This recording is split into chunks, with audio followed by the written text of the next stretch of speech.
Este hombre, en el año de 1979, escribió esta canción y dice así: y después yo vi cómo iban cambiando su manera de vivir, todos con su amor, cada uno de ellos muy sonrientes, muy felices, menos yo. Y la soledad cada vez más triste y más oscura. Todos preguntaban los motivos. Yo solía siempre decir: yo no nací para amar, nadie nació para mí. El año de 1979, escrito por Alberto Aguilar Valadez, conocido como Juan Gabriel. Yo no nací para amar. Es una de las peores mentiras que Satanás susurra a nuestro oído. Y lo peor es que lo creemos. Frente a ello, otra de las canciones escritas en el 2002 dice: el problema no es que mientas, el problema es que te creo. Satanás, la Biblia nos dice, Juan capítulo 8, versículo 44, que es el padre de mentira. Miente desde el principio. Ha mentido y seguirá mintiendo. No hay nada que podamos hacer contra ello. El problema no es que mienta, el problema es que creemos su mentira. Ahí está el problema en cada uno de nosotros. Pero la Biblia es el libro con el que nosotros podemos defendernos ante estas mentiras. Y la Biblia nos dice que todos fuimos diseñados para amar. ¿Puedo escuchar un amén? Si usted siente que no nació para amar, es posible por algún desengaño, por un desamor, pero no puede pretender creer porque alguien le engañó, el amor no es para usted. Que no conocerá a alguien que realmente te ame de verdad. Y si hay alguien aquí que ha sufrido un desamor, recuerda, no has perdido, has ganado. Alguien que no te valora de verdad se ha alejado de ti y es Dios quien está actuando de esa manera. Usted no perdió, usted ganó. Ganó experiencia, porque en una segunda relación estoy seguro que usted no cometerá los mismos errores.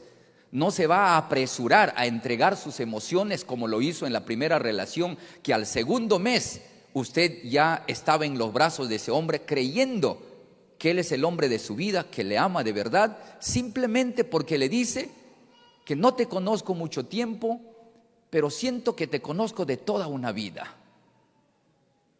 Son apenas 2 meses.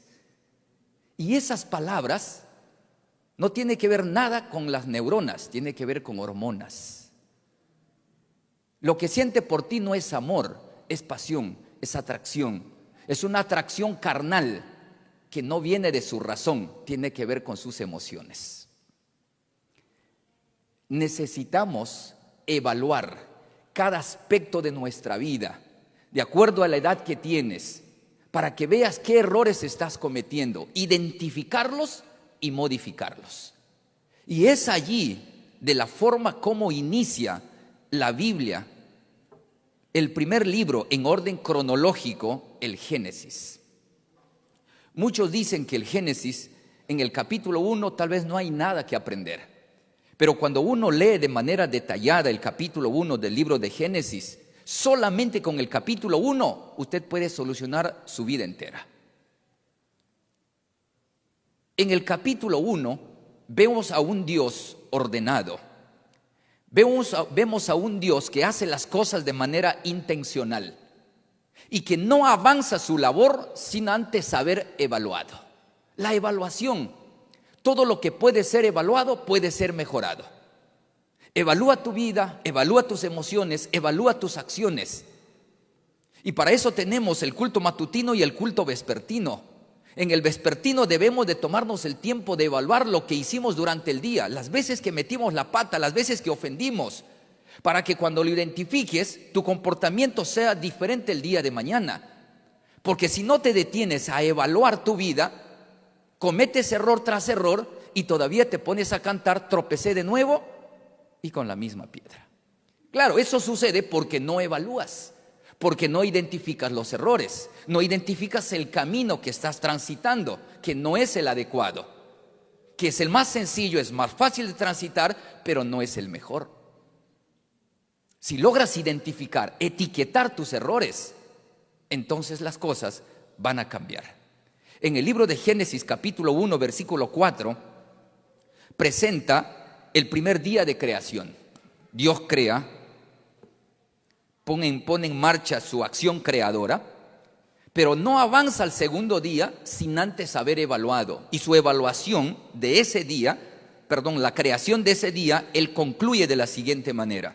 Versículo 4 dice, y vio Dios que la luz era buena. Esa conclusión viene después de una evaluación. Y luego de evaluar, continúa con su labor, con su trabajo para el segundo día. Y va para el segundo día, hace lo que tiene que hacer, crea lo que tiene que crear. Y el versículo 10 vuelve a evidenciarnos una evaluación en el segundo día. Y el versículo 10 concluye diciendo, y vio Dios que era bueno. Y va para el tercer día y vuelve a evaluar lo que hizo en ese día y concluye, versículo 12, y vio Dios que era bueno. Y va para el cuarto día, versículo 18, el día que nos encanta a todos los enamorados, porque ese día se creó el sol, la luna y las estrellas. Que si no existiera el cuarto día, no habría que bajar los enamorados. El sol, la luna y las estrellas fue creado en el cuarto día. Y Dios levanta la mirada al firmamento y ve todo cuánto hizo y cómo quedó, y vuelve a concluir y dice, y vio Dios que era bueno. Y va para el quinto día, versículo 21, y creó Dios los grandes monstruos marinos, todo lo cuanto hizo, y vuelve la evaluación, porque concluye el versículo diciendo, y vio Dios que era bueno. Pero cuando vamos ya para el capítulo 1, versículo 31, dice, y vio Dios que todo lo que había hecho, y he aquí que era ya no solo bueno, sino bueno en gran manera. Solo que aquí está hablando ya de la conclusión del sexto día. Pero entre el inicio del sexto día y la puesta del sol del sexto día, que concluye diciendo que esto es bueno en gran manera, hay un espacio que aparentemente contradice a todo lo que venimos hablando. Y el escritor nos lleva al capítulo 2, versículo 18. Antes de que Dios pronuncie bueno en gran manera, aparece el versículo 18. ¿Y qué dice el capítulo 2, versículo 18? No es bueno. ¿Pero cómo es esto?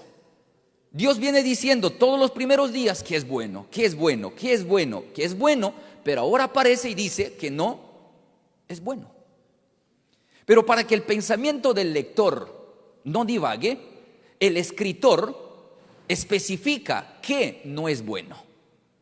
Y aquí el escritor dice que no es bueno que el ser humano esté solo, que no es saludable que el ser humano esté solo.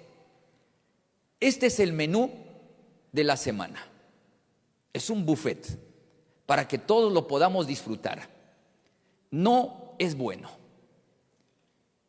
No es bueno que el ser humano esté solo. Por lo tanto, hay una decisión que tomar. Buscar un compañero o compañera de viaje. Yo he crecido en el campo.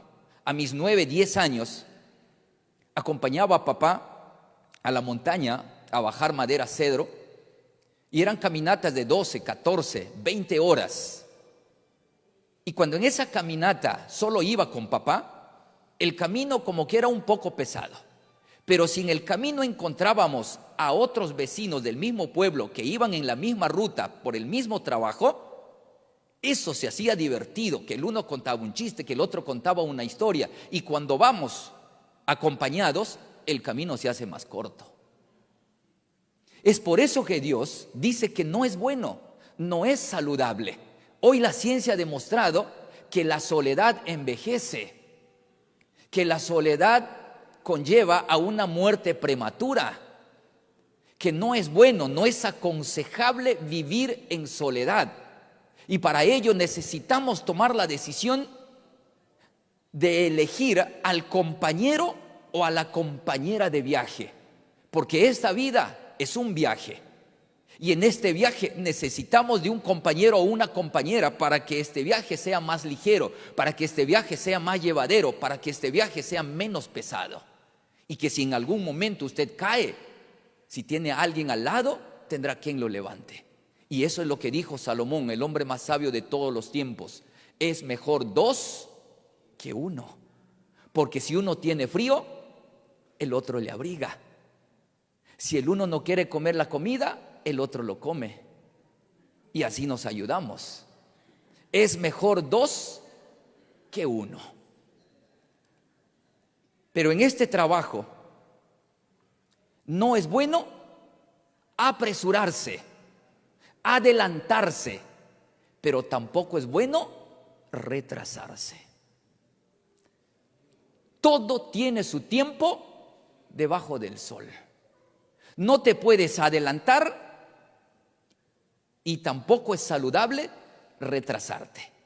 Porque si te retrasas, tendrás que elegir cuando te encuentres en liquidación y ya no es saludable. Venta por liquidación, 3 por 1, allí ya no es saludable, no es muy bueno.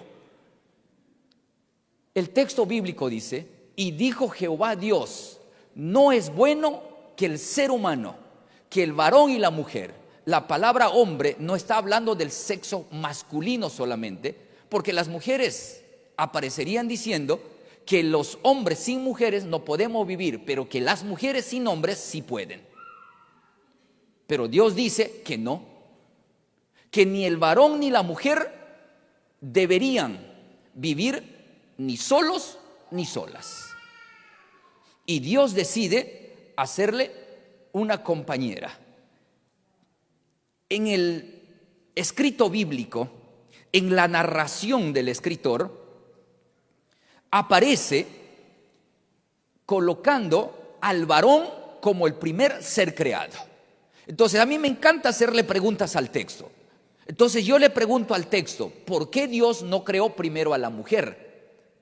¿Por qué primero al varón? ¿O por qué no los creó juntos? Hago dos muñecos, dos muñecos de barro, al varón y a la mujer, con moldes diferentes, por supuesto, pero al mismo momento. Pongo los dos muñecos, a ambos los soplo por igual, los pongo de pie, los junto y los caso. Se pudo hacer. ¿Cuál sería el problema? Si Dios lo hubiese decidido, lo hubiese hecho. Pero hay una intención por parte de Dios y por parte del escritor del por qué separa la creación del varón y la creación de la mujer. La Biblia no presenta el lapso de tiempo que separa desde que el varón fue creado y la mujer fue creada. Pero la Biblia sí presenta que ambos seres fueron creados en el mismo día, es decir, en el 6º día de la creación. Y el mismo día que los creó, los casó. Y tampoco encuentro un reproche por parte de Adán diciéndole, Señor, pero por favor, déjame vivir un poco mi soltería, déjame disfrutar unos días siquiera. No, el mismo día que los creó, los casó. Es que tampoco no había con quién divertirse porque no había a quién conocer más. Era el único. Y la mejor forma de divertirse es en compañía. Pero Dios crea primero al varón. No hay una mayor o un pensamiento por parte de Dios diciendo, voy a crear primero al varón porque simplemente se me antojó. Voy a probar a ver cómo me sale. Primero al varón, luego a la mujer. No, hay una intención por parte del Creador. Y la Biblia se encarga de explicarnos el por qué. Porque miren lo que sucede. En el capítulo 2, versículo 7, la Biblia presenta la formación, la creación del varón, y la creación de la mujer recién aparece en el versículo 22. Entonces hay una historia de por medio entre la creación del varón y la creación de la mujer. Y vamos a ver los detalles, el paso a paso. Cuando Dios presenta, en el versículo 7 dice, entonces Dios formó al varón del polvo de la tierra y sopló en su nariz aliento de vida, y fue el hombre un ser viviente. Dios, al ser el creador del varón, es el padre del varón. Pero en su plan ya estaba que la mujer iba a ser creada, pero aún todavía, porque todo tiene su tiempo. Por lo tanto, Dios crea primero al varón y le dice: mira, Adán, mientras pasan las horas y hasta que llegue el momento que crea la esposa con quien vas a poder divertirte, ve a divertirte solo. Ve a nadar, ve a bañarte, juega con los animales. Si es que deseas, te presto un PlayStation, el 5 si quieres, el actualizado. Diviértete todo lo que puedas. Trabajar no necesitas, soy el dueño del oro, el dueño de la plata. Tú eres mi heredero, eres mi único hijo. ¿Para quién va a quedar toda la fortuna si no es para ti? Las veces que tengas hambre, solo toca el timbre y los ángeles vendrán volando a gran velocidad y te van a traer lo que tú quieras. ¿Qué hijo no quisiera un padre así? Pero Dios dijo: no.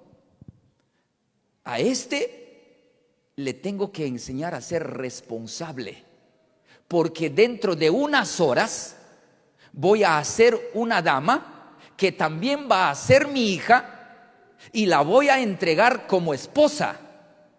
Y no pretendo que al entregarle como esposa, mi hija sufra con un hombre irresponsable que no tenga la capacidad ni siquiera de satisfacer las necesidades básicas de su pareja. No quiero que cuando le entregue como esposa y le falte dinero, me venga a pedir a mí como padre. Necesito que mi hijo aprenda a ser independiente económicamente de papá. Por ello aparece el versículo 15. Tomó pues Jehová Dios al hombre y lo puso en el huerto de Edén para que lo labrara y lo guardase. ¿Qué hizo Dios? Antes de crear a la mujer, antes de presentarla como su esposa o su futura esposa, Dios le dio trabajo. ¿Y qué dice Pablo? Todo trabajador es digno de su salario. En otras palabras, el que no tiene trabajo no tiene derecho a tener mujer. Porque ¿para qué? ¿Para hacerla sufrir? ¿Para hacerla pasar necesidades? Es la hija de Dios, es la princesa de sus ojos, es la niña de sus ojos. Y Dios dice: ya le di un trabajo, y el primer trabajo del primer varón es un trabajo intencional. Le dijo: vas a ser el cuidador del jardín, vas a ser el jardinero. Y como jardinero vas a aprender a cuidar flores. Y eso te va a servir porque pronto te voy a entregar una hermosa flor que cuidar. Y ya tendrás un poco de experiencia. Pero como Dios conocía a la mujer, sabía lo que le iba a dar, algo que no le dio al varón, eso lo vamos a hablar luego, porque Dios al crear al varón le crea de barro y al crear a la mujer la crea de hueso. Al barro le moldeó, mientras que al hueso le talló. El varón es moldeado, la mujer es tallada. No escucho un amén por parte de las mujeres. Y como Dios conocía a la mujer, lo que iba a hacer en adelante, porque Dios le dio todo lo que la mujer es, Él dijo: con un solo trabajo, con una sola mensualidad. Como director del Campus Lima, no creo que le alcance la mensualidad, una sola mensualidad. Dios le da un segundo trabajo. Y aparece el versículo 19. Jehová Dios formó pues de la tierra toda bestia del campo y toda ave de los cielos y las trajo a Adán para que viese cómo las había de llamar. Si Adán creyó que ya con el primer trabajo ya estaba bien, porque él dijo: hago rápido este trabajo y luego me voy a jugar una pichanga. Y vio Dios que es un buen trabajador, hace rápido las cosas y le sobra el tiempo. Entonces dijo, como le sobra el tiempo, tiene la capacidad, le damos un segundo trabajo. Y le dio un segundo trabajo, el de colocar nombre a los animales. Pero también había una intencionalidad en este trabajo, porque mientras él colocaba el nombre a los animales, dice que los animales venían, ¿qué cosa? Venían de dos en dos, el león con la leona, el potro con la yegua, el oso con la osa. Venían de dos en dos. Y mientras él les iba colocando nombre, él miraba a su costado y se encontraba solo. Y mientras los animales venían, él miraba y ninguno era semejante a él. Pero hay un detalle especial que el texto dice: mas para Adán no se halló ayuda idónea. O sea, si el texto dice que no se halló, es una evidencia de que buscó. Porque cuando dices que no lo hallas, cuando usted estuvo buscando algo. Y si no se halló, es porque buscó. Y si solo él era el creado, no había más, ¿en dónde buscó? Entre los animales, por supuesto. Vio a la jirafa venir y dijo, puede ser ella, solo que la veo muy alta. Y la descartó. Vio venir a los elefantes y dijo, podría ser. Pero luego dijo, no, quiero una más económica. Y la descartó. Pero sintió la necesidad de alguien a su lado. Y ahí Dios, como un buen padre, cuando un hijo, recuerdo mucho mi niñez, no había abundancia de dinero, siempre la escasez allí. Pero cuando ya las zapatillas se rompían y no daban para más, me acercaba a papá o a mamá y le decía, mamá, necesito un par de zapatillas. Y mamá decía así, no te preocupes, antes que tú hables, yo ya había visto tu necesidad. Aquí tienes las zapatillas que necesitas. Y Dios, al ver que su hijo no encuentra a alguien como él le dice, tranquilo, papá está aquí. Tu problema se va a solucionar. Descansa, duerme. Y lo puso a dormir. Y dice la historia que cuando él se despertó, su problema estaba solucionado. Su necesidad estaba satisfecha. Al abrir los ojos, ve a alguien que no había visto antes de dormirse. Y aparece el primer poeta. Esta es hueso de mis huesos, carne de mi carne, por tanto será llamada varona, porque del varón fue tomada. No es bueno que el varón esté solo, es verdad. Pero dentro de este consejo bíblico necesitamos que las mujeres sean conscientes, y los varones también, que el matrimonio no es una institución creada por Dios para el sufrimiento del ser humano. Si usted toma una decisión apresurada, si usted está noviando con un joven que apenas ha iniciado el segundo año de su carrera, ¿qué futuro te espera? Jóvenes en el cuarto año de su carrera pretendiendo casarse y todavía son mantenidos por papá y por mamá. Qué irresponsabilidad la tuya. Mientras papá se esfuerza para darte el dinero, para pagar la mensualidad, ¿usted ya está pensando en casarse? No puede ni con su propia vida y pretende contraer matrimonio y mantener a una segunda persona. Y usted, dama, que acepta tal propuesta de un hombre irresponsable, porque eso es irresponsabilidad. Y el matrimonio lo que más pide es responsabilidad, porque es una unión de responsabilidad, de respeto.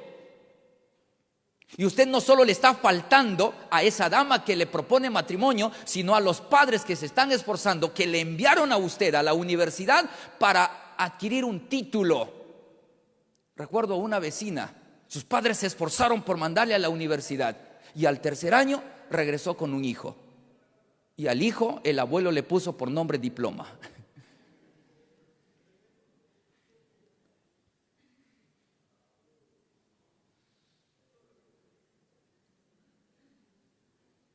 El amor de un estudiante, decía en la mañana, es como la de un ladrillo que se enamora sin un sol en el bolsillo. Un estudiante no tiene nada que ofrecerte, pero vaya, como dice en mi pueblo, tiene pico de oro, que habla muy bien. No tengo nada que ofrecerte, no tengo nada que darte, pero te ofrezco un amor puro y sincero. Lo único que te queda, mujer, decir es: tu amor no me sirve si no tienes nada que ofrecerme, porque de amor no se vive. Y los que ya estamos casados sabemos que la mayor cantidad de problemas que se suscitan dentro del hogar es cuando la economía comienza a faltar. Si te preocupas de ello y te unes a alguien que te brinde la solvencia, que tenga la solvencia económica y que te brinde la seguridad económica, por lo menos en ese sentido no tendrás problemas. Te estás ahorrando muchas lágrimas. Por eso el texto bíblico, la historia bíblica, plasma el detalle a detalle. Y la Biblia dice que no es bueno, te tienes que casar con alguien en su debido momento, pero necesitas seguir todos los consejos bíblicos. No puedes pretender pensar que si pido eso, tal vez el hombre va a pensar que soy interesada. No, no eres interesada. Estás pensando en un futuro. Estás pensando en un hogar donde vas a ser feliz. Porque si te casas con alguien que no tiene nada que ofrecerte, cuando te cases con él vas a ir a parar en la casa de los suegros. Y en la casa de los suegros no podrás reinar. Porque la idea es que si eres una princesa y al casarte con alguien tengas tu propio palacio, reines en tu reino. Pero cuando vas para el reino de otro hogar, cuando vas para la casa de los suegros, no es ni tu palacio y tampoco será tu reino. En la montaña siempre nos encontrábamos con panales de abeja. Pero cosechábamos miel silvestre, real, no de cajón. Y papá, mientras sacábamos la miel, papá nos explicaba que en un enjambre de abeja hay abejas obreras, las que trabajan, las que van y buscan las flores para traer el néctar. Y hay abejas que se encargan de estar solamente en casa, que se encargan de vigilar a la reina, los zánganos. Y hay una reina. Y la mayoría de los huevos que pone la reina son zánganos, pero de vez en cuando aparece una nueva reina, nace una nueva reina. Y él nos comentaba que cuando esta reina comienza a crecer, llega un momento decisivo en el enjambre. Si la nueva reina quiere sobrevivir, se tiene que ir con un grupo de abejas, o si se quiere quedar, tiene que luchar a muerte con la reina madre. Y existe una lucha a muerte. La que vence se queda a reinar. O de lo contrario, la otra opción, que toma un grupo de abejas, de obreras y de zánganos y se va a hacer su propio enjambre. En el matrimonio no es nada diferente. Una nuera yendo a vivir en la casa de la suegra son como las abejas. O una muere o la otra huye. En las abejas. El consejo bíblico es claro. El matrimonio fue diseñado para vivir en armonía, para vivir en unidad. Pero el que se casa, casa quiere. Y necesitas unirte, necesitas entregarle tus emociones a un hombre responsable con la capacidad económica de satisfacer por lo menos tus necesidades básicas. Y voy finalizando esta noche porque veo que también aquí hay casados, porque el texto bíblico dice que no es bueno que el ser humano, que el varón y la mujer estén solos. Y también está hablando para los casados, no para aquellos que van a contraer matrimonio, sino para aquellos que ya se casaron. Porque el primer pecado, cuando uno lee Patriarcas y Profetas, dice que el primer pecado se dio porque la mujer se alejó demasiado y por mucho tiempo del marido. Cuando hubo una orden por parte de Dios a través de los ángeles diciéndoles no se separen porque hay un enemigo que está rondando y que buscará el momento adecuado para hacerlos caer. Y les dijo, no se separen. Y el varón, mientras estaba trabajando, labrando la tierra, cuidando de las flores, la mujer estaba mirando, visitando los moles, mirando los zapatos de diferentes colores. De pronto se alejó y en un momento de ellos ella mira y se da cuenta que su marido no está cerca. Ella recordó el consejo de los ángeles, pero dice Patriarcas y Profetas que en ese momento ella sintió como un sentir de superioridad, que podría cuidarse por sí misma, que podría valerse por sí misma, y sin darse cuenta estaba en peligro porque se encontraba cerca del árbol prohibido. Miró, observó y dijo, es un árbol bueno, codiciable, hermoso. ¿Por qué Dios nos habrá prohibido?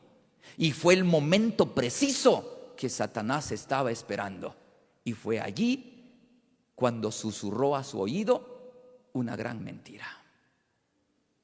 Se pudo evitar, y aquí vemos no solo la culpabilidad de la mujer de alejarse del marido, sino la culpabilidad del varón de estar tan preocupado en su trabajo y haber descuidado a su esposa, que se había ido lejos y que no estaba cerca de él por mucho tiempo. Cuando existe una infidelidad, cuando existe adulterio dentro de la relación, no son solamente un culpable, ambos son culpables, uno por lo que hizo y el otro por lo que dejó de hacer. Uno es más culpable seguramente, pero ambos son responsables. Porque el trabajo del cuidado de la unidad familiar no solo es de uno, reposa en ambos, porque a ambos Dios les dio habilidades, talentos, sabiduría, tanto al varón y a la mujer. Y necesitamos cuidar de nuestra relación, como decía mi esposa, con uñas y dientes, porque Satanás anda como león rugiente, y este es el mayor peligro, que Satanás en el Edén tenía acceso al Edén, estaba dentro del Edén. No especifica la Biblia en qué lugar estaba el árbol prohibido, pero la Biblia sí dice, habla de dos árboles, el de la vida y el del conocimiento del bien y del mal. Habla que el árbol de la vida estaba en el centro del huerto, pero inmediatamente dice que del árbol del conocimiento del bien y del mal. Y algunos intérpretes dicen que es posible que haya estado cerca del árbol de la vida. Y el ser humano fue dotado de libertad y tenía los dos árboles al frente. O tomo el fruto del árbol de la vida, o podría tomar el fruto del árbol del conocimiento del bien y del mal. Mientras tomaba del árbol de la vida podía vivir para siempre, pero hay de aquel que toma del árbol prohibido.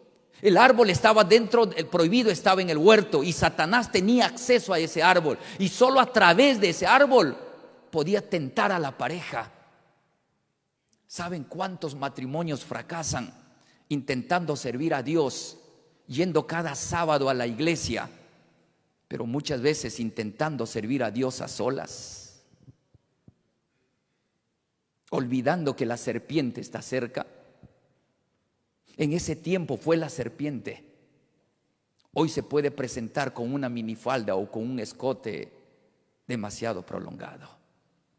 En el caso de las mujeres, varones, o en el caso de las mujeres, con un susurro a tu oído diciendo que estás guapa, que te ves bien. Y como es un alimento que no lo estás recibiendo en casa, te llama la atención. O un mensaje de WhatsApp.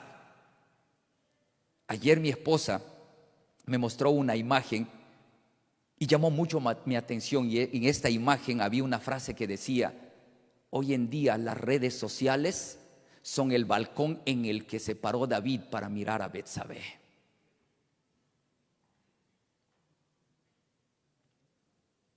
¿En qué se detienen tus ojos cuando crees estar solo y la esposa no está? Y no solo los esposos, también las esposas.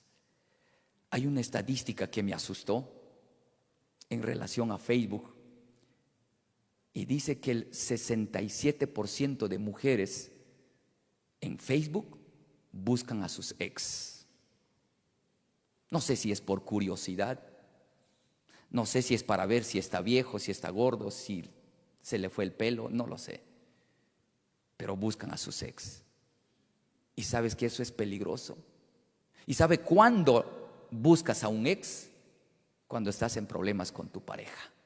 Porque es una forma que el cerebro busca un refugio, un bonito recuerdo del pasado para darse tranquilidad a sí mismo. Pero hacer tal cosa, luego puedes borrar el historial para que tu esposo no se dé cuenta o para que tu esposa no se dé cuenta. Pero sin darte cuenta, estás cerca del árbol prohibido. Y el que cree estar firme, mire que no caiga.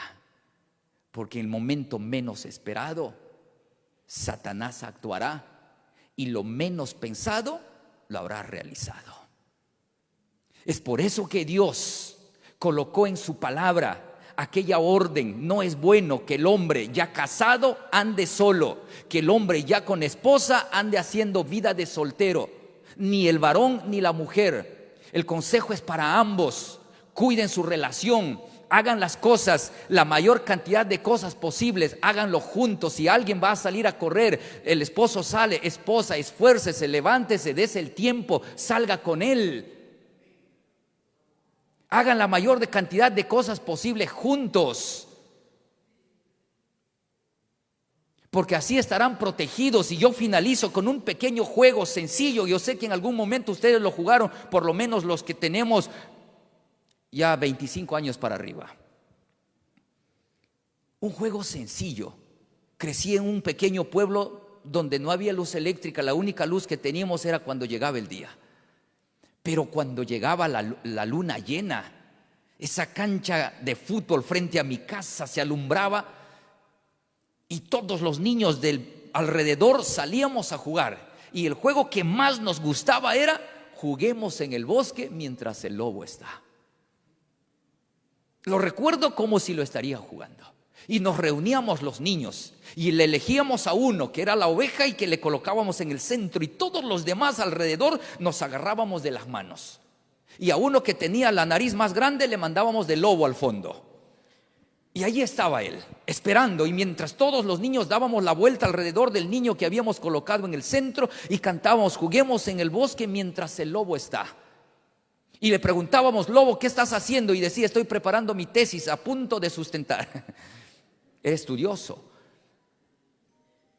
Y íbamos preguntándole, y hasta que llegaba un momento donde el lobo decía: estoy listo. Y el lobo venía. Y como el lobo venía con un solo objetivo: no atacar a los niños que estábamos alrededor tomados de la mano, era al niño que estaba dentro o a la niña que estaba al centro del círculo. Y para los que estábamos agarrados de la mano y sentíamos que iba a ser muy débil, agarrábamos, entrelazábamos los codos y allí nos soportábamos. Cuando el niño quería ingresar por un pequeño espacio, le colocábamos el codo. Que si quería ir por abajo, le colocábamos la rodilla. Pero protegíamos a muerte al que estaba dentro. Si tan solo el juego de juguemos en el bosque mientras el lobo está se jugaría en nuestros hogares, en nuestra familia, sin dejarle un pequeño espacio, porque Satanás no respeta el libre albedrío. Es Dios quien dice: yo estoy a la puerta y llamo, si alguno abre, yo entro, porque respete el libre albedrío. Pero Satanás no lo hace. El pequeño espacio que usted le deja, él ingresa y no espera una carta de invitación. No ingresa por la puerta, puede ingresar por la ventana, puede ingresar por el techo, por cualquier espacio que él pueda encontrar. Él ya ingresó, y si ingresó, te va a dañar la relación, va a dañar tu matrimonio.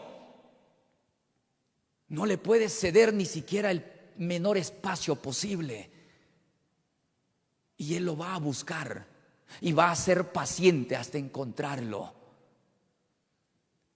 Pero si tú estás del lado de Dios, te dará la sabiduría necesaria para no darle ni siquiera ese pequeño espacio. Pero sí constantemente invitarás a Dios a formar parte de tu hogar.